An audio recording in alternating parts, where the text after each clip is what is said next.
Pemerintah Kabupaten Nrekang mendapatkan kuota CPNS sebanyak 168 di tahun 2019.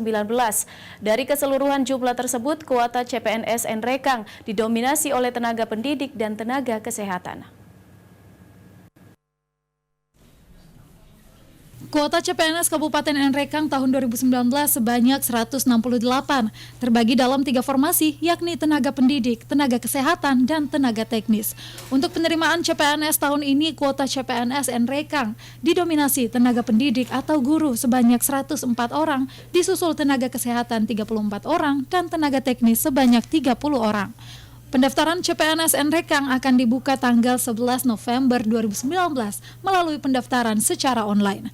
Kepala Badan Kepegawaian Daerah dan Diklat atau BKDD Nrekang, Junwar Syahrir menjelaskan, jumlah kuota CPNS yang didapatkan berdasarkan ketentuan dari Kementerian Pemberdayaan Aparatur Sipil Negara dan Reformasi Birokrasi atau Kemenpan RB.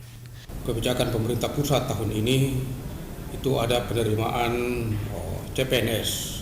Alhamdulillah Kabupaten Nrekang mendapatkan jatah 168 CPNS yang bisa dibagi dalam 3 kategori, yaitu pertama 104 untuk tenaga pendidikan, 30 untuk tenaga teknis, dan 34 untuk tenaga kesehatan.